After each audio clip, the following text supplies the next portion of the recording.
ದೇಶದಲ್ಲಿ ಕಳೆದ 15 ದಿನಗಳಿಂದ ಕೋವಿಡ್ನ ಹೊಸ ಪ್ರಕರಣಗಳ ಸಂಖ್ಯೆ ಗಣನೀಯವಾಗಿ ಇಳಿಮುಖವಾಗುತ್ತಿದ್ದು, ಸಕ್ರಿಯ ಪ್ರಕರಣಗಳ ಸಂಖ್ಯೆಯೂ ನಿಯಂತ್ರಣದಲ್ಲಿದೆ ಎಂದು ಸರ್ಕಾರ ಹೇಳಿದೆ.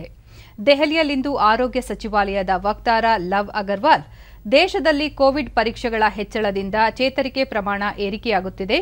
ಕಳೆದ ವಾರಕ್ಕೆ ಹೋಲಿಸಿದರೆ ಪಾಸಿಟಿವಿಟಿ ದರ ಕಡಿಮೆಯಾಗುತ್ತಿದೆ. ಕೋವಿಡ್ ಲಸಿಕೆಯನ್ನು ಎಲ್ಲ ವಯೋಮಾನದವರಿಗೆ ನೀಡುವ ಕ್ರಮದಿಂದ ಸೋಂಕು ಪ್ರಮಾಣ ಕಡಿಮೆಯಾಗುತ್ತಿದೆ. ರಾಜ್ಯ ಸರ್ಕಾರಗಳ ಸಮನ್ವಯತೆಯಿಂದ ಇದು ಸಾಧ್ಯವಾಗುತ್ತಿದೆ.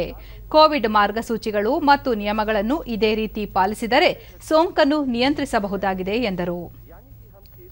45 ವರ್ಷ ಮೇಲ್ಪಟ್ಟ 14,56,00,000 ಜನರಿಗೆ ಮೊದಲ ಮತ್ತು ಎರಡನೇ ಡೋಸ್ ಕೋವಿಡ್ ಲಸಿಕೆ ನೀಡಲಾಗಿದೆ. 18 ರಿಂದ 44 ವರ್ಷದೊಳಗಿನ 1 ಕೋಟಿಗೂ ಅಧಿಕ ಮಂದಿಗೆ ಲಸಿಕೆ ನೀಡಲಾಗಿದೆ ಎಂದು ಹೇಳಿದರು. ताकि उसके बेसिस पर स्टेट लेवल पर, फील्ड लेवल पर वैक्सीनेशन साइट्स कौन कौन सी चलेंगी, कितनी अवेलेबिलिटी होगी, वह माइक्रो प्लानिंग स्टेट लेवल पर की जा सके. इसी के साथ ही इसमें लिंक्ड इश्यू होता है कि जैसे बहुत सारी वैक्सीनेशन साइट्स हैं, बहुत सारे कोल्ड चेन पॉइंट हैं, बहुत सारे इंटरमीडिएट स्टोरेज पॉइंट्स होते हैं. तो इस पूरे लॉजिस्टिक्स में हमेशा at any point of time कुछ ना कुछ वैक्सीन अवेलेबल रहती हैं, which will become available in weeks to come. But what is very critical is कि जो हमारा लॉजिस्टिक्स मैनेजमेंट है, सप्लाई चेन मैनेजमेंट है, हम इसको स्टेट लेवल पर और सुदृढ़ करते जाएं ताकि उसकी अवेलेबिलिटी हम जस्ट इन टाइम अप्रोच पे ले जा सकें. जैसे कि आप सबको अवगत होगा कि कुछ स्टेट्स में आज अगर हमारी वैक्सीन सप्लाई की गई है तो अभी भी उनके पास during transit in different locations कुछ वैक्सीन अवेलेबल होती हैं, which will definitely become available as a doses in a week to come. AIIMS ನಿರ್ದೇಶಕ ಡಾ ರಣದೀಪ್ ಗುಲೇರಿಯಾ, ಸದ್ಯಕ್ಕೆ ಹೆಚ್ಚು ಆತಂಕಕ್ಕೆ ಕಾರಣವಾಗಿರುವ ಕಪ್ಪು ಶಿಲೀಂಧ್ರ ಅಥವಾ ಬ್ಲ್ಯಾಕ್ ಫಂಗಸ್ ತ್ವರಿತವಾಗಿ ಪತ್ತೆ ಮಾಡುವತ್ತ ಗಮನಹರಿಸಬೇಕು.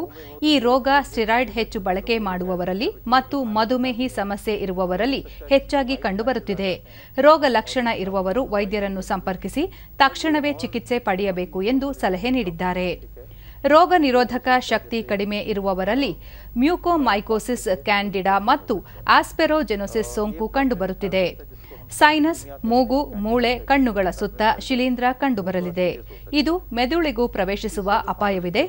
ಇದು ಅಪರೂಪಕ್ಕೆ ಶ್ವಾಸಕೋಶಗಳಲ್ಲಿ ಮತ್ತು ಹೊಟ್ಟೆಯಲ್ಲಿ ಕಂಡುಬರುತ್ತದೆ. ವಿವಿಧ ಪ್ರದೇಶಗಳಲ್ಲಿ ವಿವಿಧ ರೂಪದಲ್ಲಿ ಈ ಸೋಂಕು ಹರಡುತ್ತಿದೆ. ಶಿಲೀಂಧ್ರ ಸೋಂಕು ಸಾಂಕ್ರಾಮಿಕವಾಗಿ ಹರಡುವುದಿಲ್ಲ ಎಂದು ಗುಲೇರಿಯಾ ಸ್ಪಷ್ಟಪಡಿಸಿದರು.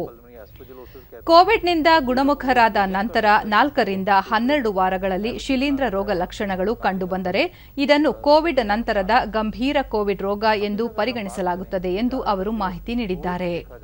3ನೇ ಕೋವಿಡ್ ಅಲೆಯಿಂದ ಮಕ್ಕಳು ಹೆಚ್ಚು ಬಾಧಿತರಾಗುತ್ತಾರೆ ಎಂದು ಹೇಳಲಾಗುತ್ತಿದೆ. ಆದರೆ ಇದು ವಾಸ್ತವಾಂಶಗಳನ್ನು ಆಧರಿಸಿಲ್ಲ. ಮಕ್ಕಳ ವೈದ್ಯರ ಸಂಘ ತಿಳಿಸಿದೆ, 3ನೇ ಅಲೆಯು ಮಕ್ಕಳಿಗೆ ಬಾಧಿಸುವುದಿಲ್ಲವಾದ್ದರಿಂದ ಆತಂಕ ಪಡಬೇಕಿಲ್ಲ ಎಂದು ಗುಲೇರಿಯಾ ಹೇಳಿದ್ದಾರೆ. इन्वेजिव एस्परजिलोसिस के लक्षण है और कई लोगों में कैंडिडा इन्फेक्शन भी देखा जाता है.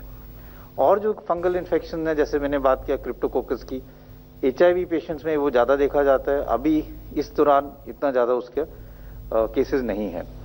तो ये बात समझना बहुत ज़रूरी है कि अगर हम बात कर रहे हैं तो इट्स बेटर कि हम यूज़ करें करेक्ट नेम, क्योंकि ये कन्फ्यूजन हो जाता है. क्योंकि कई दफ़ा कुछ एरियाज में अगर फंगस ग्रो करे तो उसका कलर अलग लग सकता है और उसको आप एक ही फंगस को अलग अलग कलर के नाम